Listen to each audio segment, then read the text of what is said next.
Bismillahirrahmanirrahim. Assalamualaikum warahmatullahi wabarakatuh. Alhamdulillahirrabbilalamin. Wassalatu wassalamu ala asyrofil anbiya'i wal mursalin sayyidina wa maulana Muhammadin wa ala alihi wa sahbihi ajma'in. Amma ba'du. Alhamdulillah, hari ini kita bertemu kembali di forum virtual ya. Jadi hari ini adalah perkuliahan pertemuan kedua dari mata kuliah transformasi geometri. Nah, di sini kita akan review. Jadi teman-teman kemarin sudah menyelesaikan beberapa pertanyaan gitu ya. Sudah diskusi juga. Nah, hari ini kita akan review kembali dan menambah sedikit topik begitu untuk persiapan di pertemuan selanjutnya gitu ya. Nah, jadi di sini kita akan bahas dulu terkait dengan beberapa yang akan kita sampaikan, yaitu ada tentang transformasi dan juga ada tentang komposisi transformasi, begitu ya. Nah, untuk contoh komposisi nanti saya terpikir untuk sekalian dengan teori yang lain dulu, begitu. Jadi biar muatannya tidak terpecah-pecah, begitu ya. Oke, nah kita ke deskripsi transformasi. Nah, transformasi sendiri dalam hal ini adalah transformasi terhadap geometri ya. Jadi perlu diingat bahwa transformasi sendiri adalah fungsi bijektif gitu ya. Jadi dia pasti bijektif. Bijektif itu adalah fungsi yang injektif dan juga surjektif gitu ya. Jadi teman-teman kemarin kita juga sudah mereview apa itu fungsi bijektif, apa itu fungsi injektif begitu. Nah,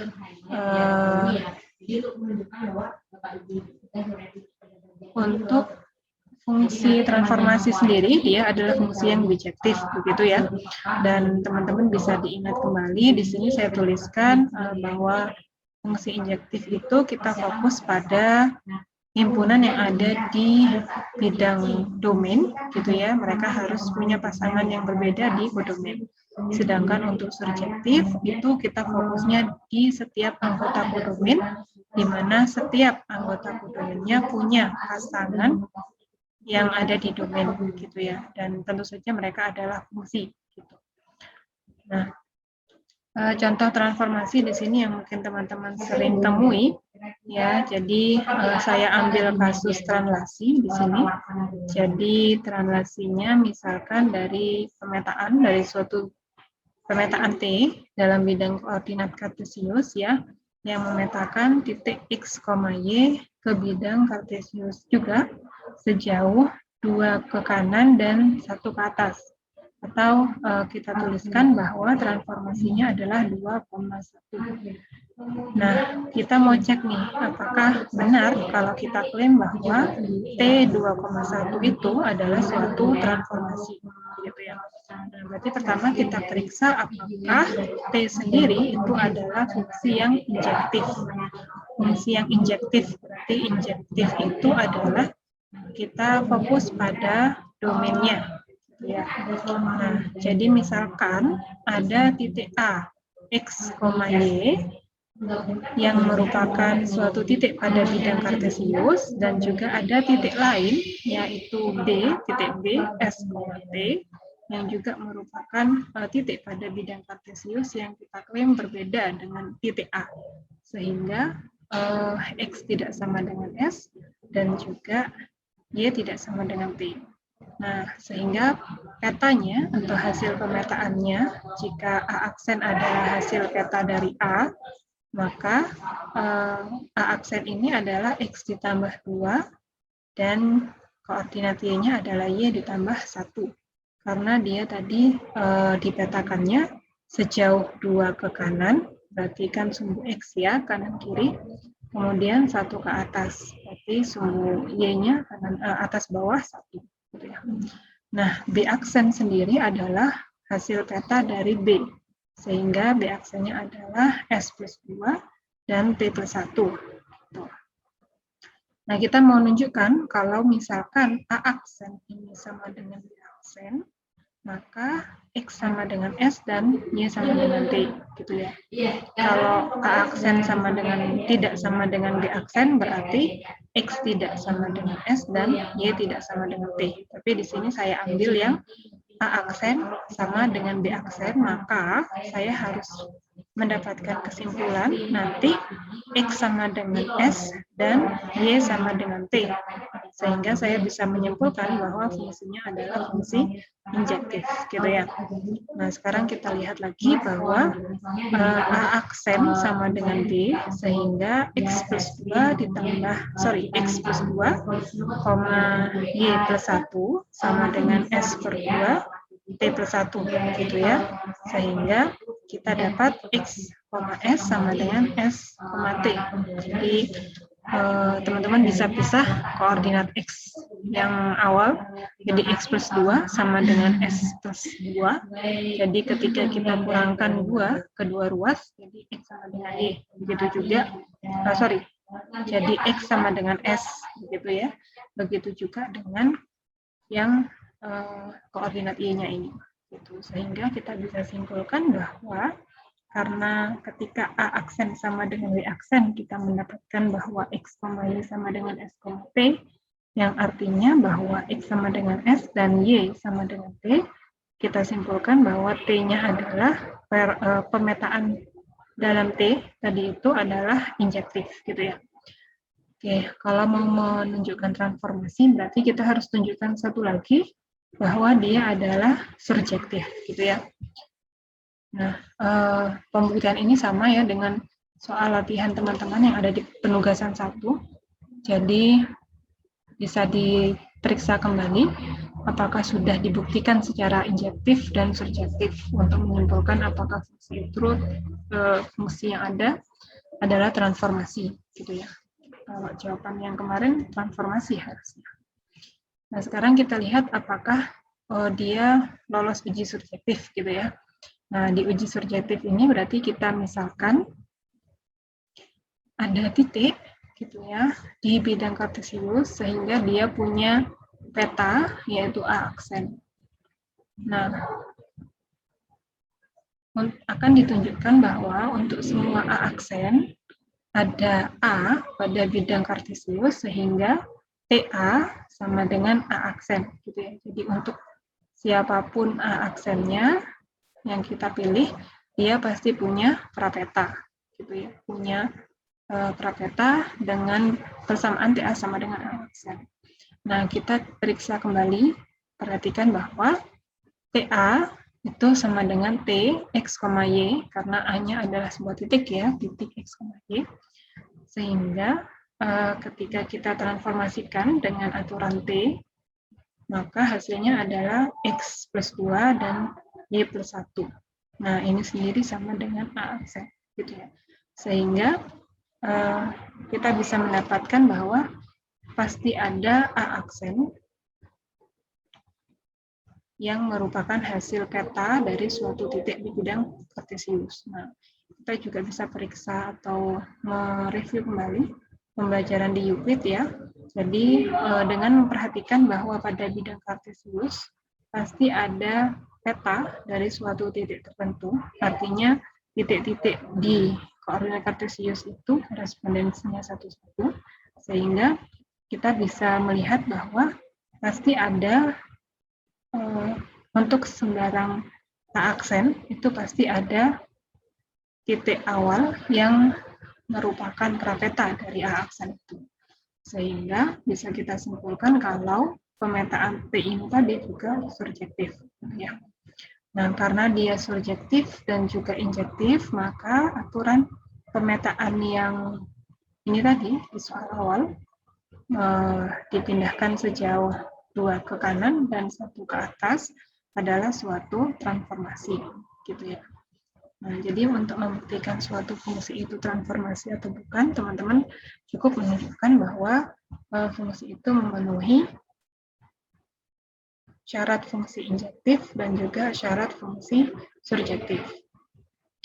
Nah, next kita ke komposisi transformasi. Jadi ini tambahan materinya untuk hari ini.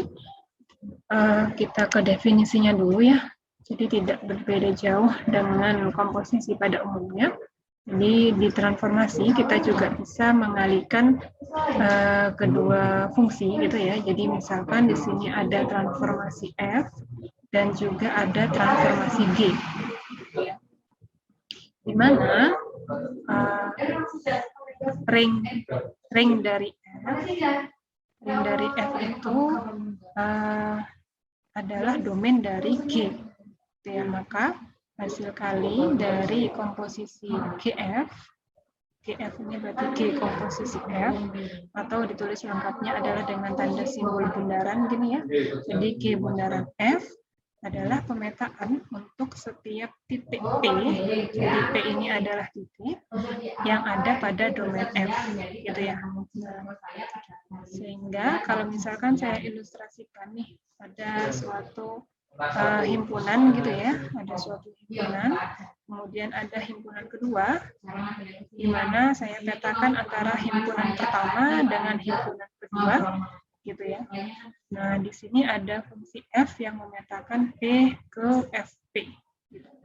Nah, ketika saya punya himpunan satu lagi, dan saya petakan nih hasil pemetaan F ke himpunan ketiga, maka di sini fungsinya adalah fungsi G yang memetakan FP, gitu ya. Fungsi G yang memetakan FP ke G FP, gitu ya. Jadi komposisi itu seperti itu. Ilustrasi fungsinya tidak berbeda jauh dengan komposisi pada umumnya. Nah, namun di sini kita fokus ke komposisi transformasi, di mana fungsi yang ada di himpunan pertama, himpunan kedua, dan himpunan ketiga, ini adalah fungsi yang bijektif. Jadi fungsi F ini bijektif, fungsi G juga bijektif, gitu ya. Nah, sekarang kita mau lihat apakah pada teorema 1, apakah komposisi tadi itu akan menghasilkan suatu transformasi juga, gitu ya. Jadi apakah fungsi F yang bijektif, kemudian fungsi G yang bijektif tadi, maka G komposisi F-nya juga bijektif atau juga transformasi. Nah, itu yang akan kita coba buktikan. Gitu ya. Jadi statement ini kita akan tunjukkan benar begitu ya, karena termasuk teorema. Kalau teorema berarti sudah dibuktikan harusnya. Nah, sekarang kita mau lihat pembuktiannya seperti apa. Gitu ya. Yang perlu diingat di sini adalah F itu adalah suatu transformasi, artinya dia fungsi bijektif. G itu juga adalah suatu transformasi, artinya dia juga fungsi bijektif.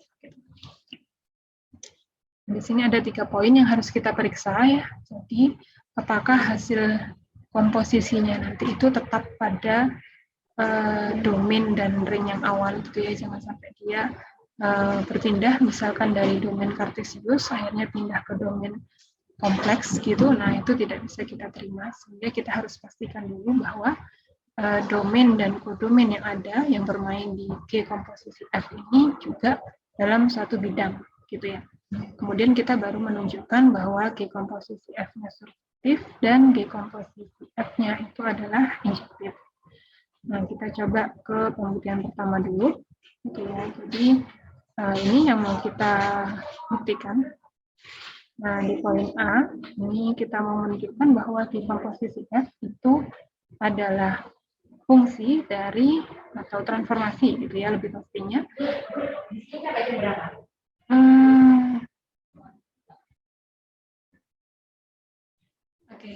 Jadi kita mau tunjukkan dulu yang pertama bahwa G komposisi F-nya itu ada pada bidang, yaitu memetakan dari V ke V gitu ya, dalam satu bidang.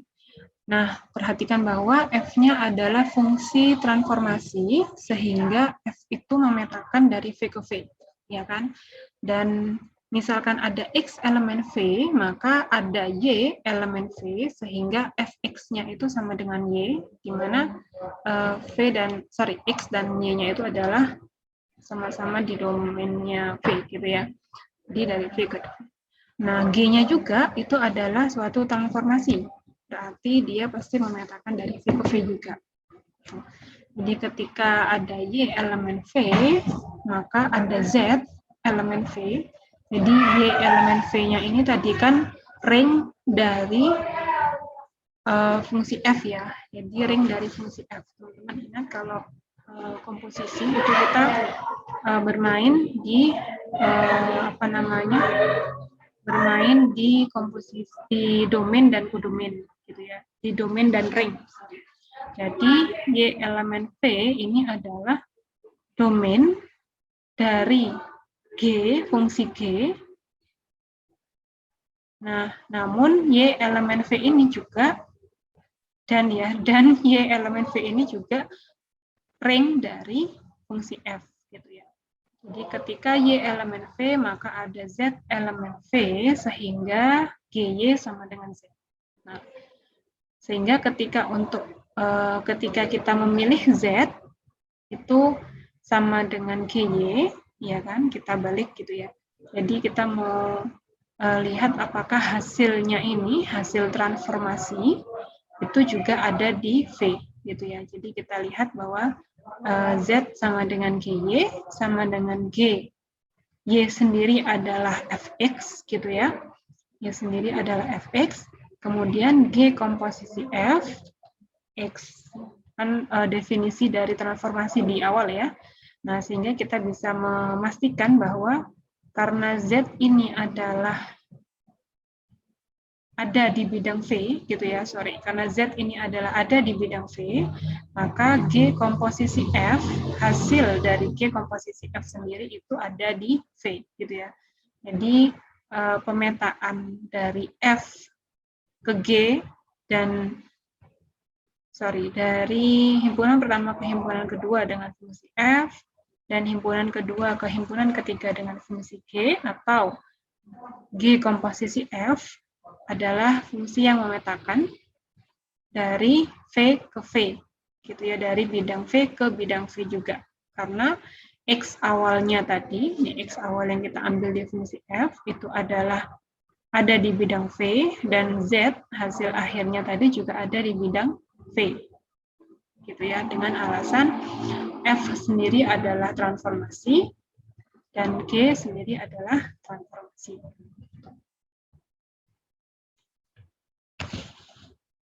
Next kita akan tunjukkan bahwa G komposisi F adalah surjektif ya. Tadi kita sudah memastikan bahwa mereka ada di bidang yang sama gitu ya. Maka kita sekarang mau menunjukkan mereka surjektif atau tidak. Nah, ketika kita membahas surjektif berarti kita bahas daerah hasilnya gitu ya. Di sini saya ambil sembarang Z. Jadi sembarang terserah, yang penting Z itu adalah elemen V dan Z-nya sendiri adalah ring dari fungsi G gitu ya. Maka ada Y elemen V sehingga Z sama dengan Fy. Nah, ini dari fungsi G tadi gitu ya. Nah, dengan memperhatikan Y elemen V, maka Y-nya ini tadi kan elemen V juga, gitu ya, sehingga kita akan punya X elemen V juga. Jadi, kita ambilnya mundur. Gitu. Jadi, dari daerah hasil G komposisi F, yaitu Z, kita ambil untuk sembarang Z, pasti ada Y yang merupakan hasil dari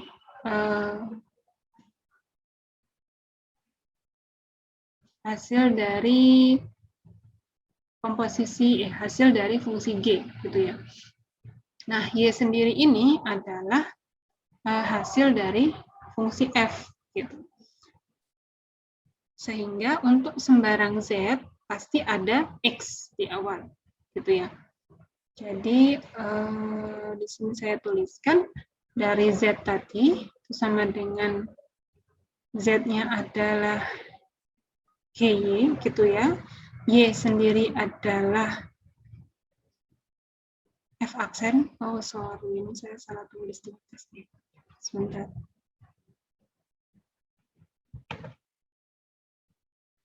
Oke, jadi Z itu adalah hasil peta dari fungsi G, dan Y itu adalah hasil peta dari fungsi F, ya, tadi saya katakan.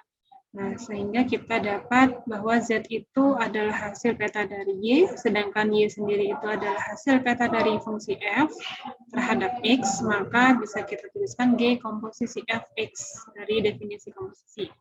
Nah, dengan kata lain, setiap unsur Z yang merupakan hasil dari G komposisi F pada X yang merupakan prapetanya, gitu ya.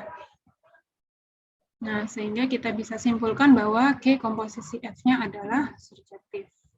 Nah, untuk syarat selanjutnya adalah injektif ya. Jadi, misalkan kita ambil X, A, ada 2 titik gitu ya yang ada di V, di mana X, A ini adalah domain dari F gitu. Nah, untuk X tidak sama dengan A ini harusnya, X tidak sama dengan A, maka G komposisi Fx tidak sama dengan G komposisi Fa, gitu ya. Oke, jadi sudah saya perbaiki. Jadi untuk X tidak sama dengan A, tadi karena kita ambil 2 titiknya adalah X dan A, maka G komposisi X tidak sama dengan G komposisi F X tidak sama dengan G komposisi Fa. Gitu ya. Nah, atau kita akan menunjukkan bahwa jika G komposisi Fx sama dengan G komposisi Fa, maka X sama dengan A. Nah, jadi kita mau ambil yang langkah ini aja, lebih mudah, begitu ya. Jadi untuk menunjukkan bahwa F injektif, kita ambil kita mau menunjukkan bahwa G komposisi Fx sama dengan G komposisi Fa, maka X-nya sama dengan A. Nah, kita berangkat dari sini. Perhatikan bahwa F sendiri adalah fungsi yang injektif, ya, karena F transformasi. Jadi, otomatis F injektif, sehingga ketika ada Fx sama dengan Fa, maka kita bisa simpulkan bahwa X-nya pasti sama dengan A. Nah, sehingga kita bisa tuliskan kalau ada G komposisi Fx, berarti G Fx sesuai dengan definisinya ya. Nah, sehingga karena Fx ini sama dengan Fa, maka ini menunjukkan bahwa X sama dengan A, gitu ya. Jadi kita bisa ganti yang dalam Gx sama dengan Ga. Nah, sekarang kita perhatikan juga bahwa G sendiri itu adalah fungsi injektif, gitu ya. Karena G injektif, maka Gx sama dengan Ga.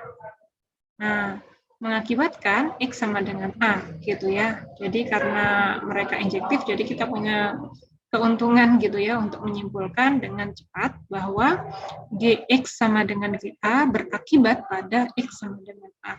Sehingga kita bisa menyimpulkan bahwa fungsi G komposisi F itu adalah injektif. Nah, karena tadi dia subjektif, dia injektif, maka kita sudah menunjukkan bahwa komposisi dari dua transformasi adalah transformasi juga, gitu ya, karena hasilnya injektif dan subjektif. Nah, sekarang ada teorema lagi nih, komposisi transformasi bersifat asosiasi, gitu ya. Asosiasi itu yang gimana? Nah, ini sudah saya tuliskan. Kalau misalkan ada 3 transformasi, jadi di sini ada fungsi F, fungsi G, dan fungsi H yang merupakan transformasi, maka F komposisi G komposisi H sama dengan G komposisi F komposisi H. Gitu. Nah, ini sebagai PR teman-teman, nanti coba didiskusikan dengan kelompoknya dahulu, baru dituliskan dengan bahasanya sendiri di hasil penugasan. Gitu ya, penugasan bisa diperiksa di bawah. Gitu ya. Sekian saja untuk pertemuan kita pada minggu ini. Insya Allah kita lanjut di pertemuan selanjutnya. Kurang lebihnya saya mohon maaf. Terima kasih sekali lagi. Assalamualaikum warahmatullahi wabarakatuh.